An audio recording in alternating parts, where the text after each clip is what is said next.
Hi everyone, Daniel here, creator of the relationship model of addiction, and I'm here to help you on your recovery journey as you transition out of unhealthy addictive relationships into emotionally nourishing, healthy relationships. So right now we've been focusing on the second stage of recovery, which is developing a relationship with yourself. Developing a relationship with yourself. What does that mean? What does yourself mean? What does developing a relationship with yourself mean? So I want to go over that again, which is my definition for yourself is when your awareness meets your experience and then you act. What does that mean? It may be a little psychobabblish to you. You may be a little bit caught up in thought or in your head thinking about those terms. But the key terms there are awareness, experience, and action. So having a self and having a relationship with yourself begins with awareness. With no awareness, there is no self. So awareness is something that's always there, but you need to turn the switch to access it and be in connection with it, or to be acquainted with it, or to be able to use it. So when you're aware, that's the start. What are you aware of? You're aware of your experience. And what is your experience? Your experience is what's going on inside of you at any given moment, whether you're alone or when you're with someone. What are you feeling? What are you thinking? What are you wanting? What's going on with you? But it's that awareness of what's going on inside of you where that relationship is established, where that connection within yourself gets ignited.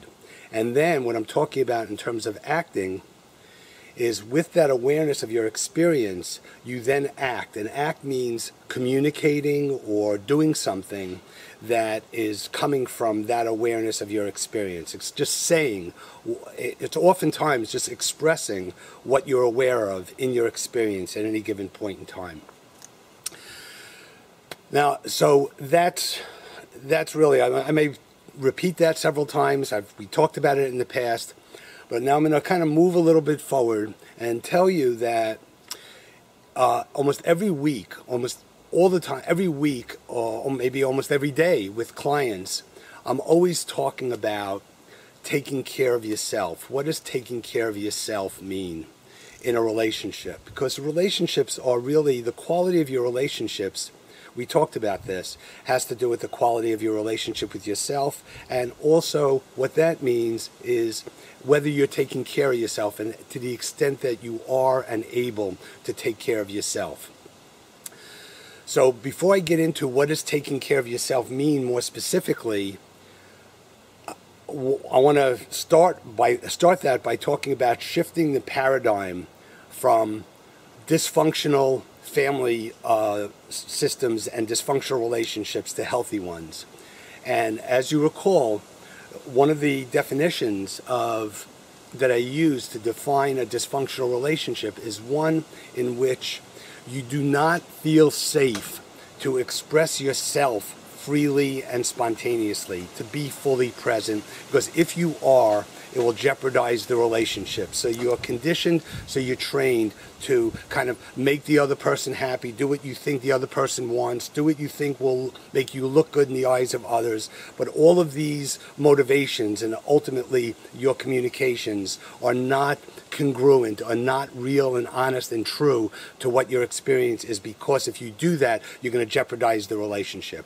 And in order to have the relationship, it comes at the expense of yourself. So the shift in paradigm is about really establishing, it's a shift in priority, it's a shift in mindset, it's a shift in understanding that whenever you're with someone, your experience is what's most important. You expressing your truth is when a relationship begins. The quality of the relationship, again, depends on your ability to represent yourself accurately and express what's going on inside of you.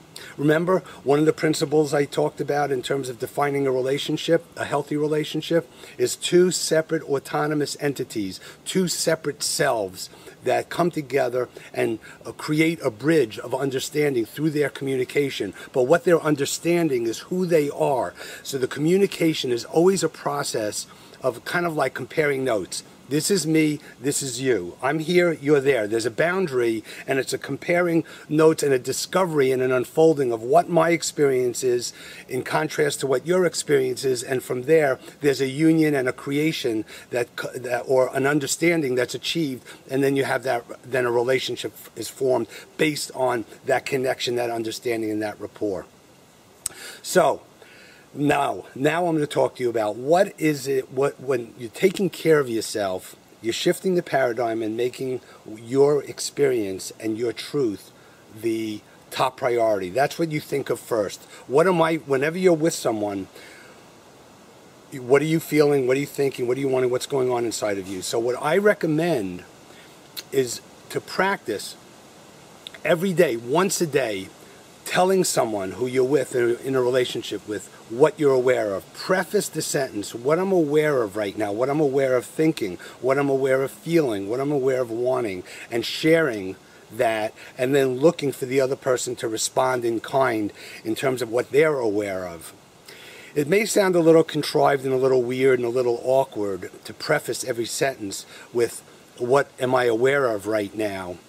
However, this is just a practice so that it becomes second nature, where you're sharing what you're aware of without saying what I'm aware of right now is. So one of the examples I want to talk about where this really becomes challenging is when the person that you're with is asking you a question that relates to what you really think about something, or how you really feel, or how you really see something. And a conflict invariably arises when there's a moment where you become aware of the other person and you're thinking, well, what would make the other person feel good? Or what would make the other person feel bad? Or what does the other person want to hear? Or what does the other person not want to hear?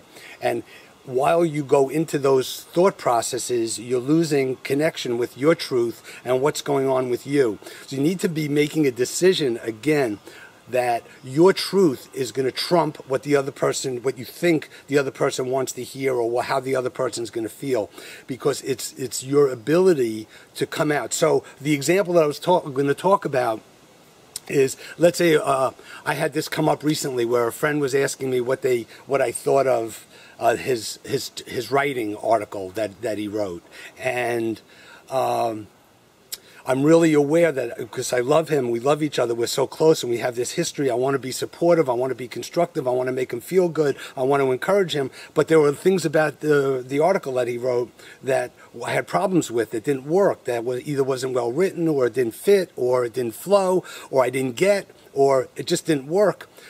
So I pride myself on my ability to do this, and I'm always striving to be able to find my truth and give that to the other person as my gift above what they want to hear.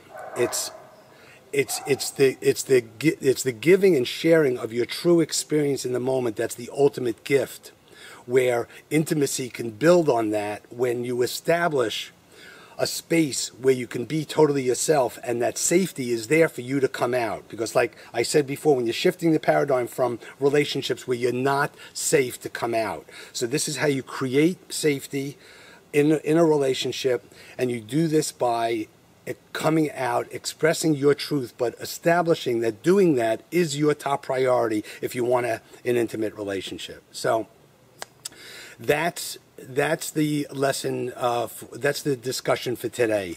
It's about taking care of yourself in a relationship. This is what it means. So until next time, the quality of your relationships is the quality of your life.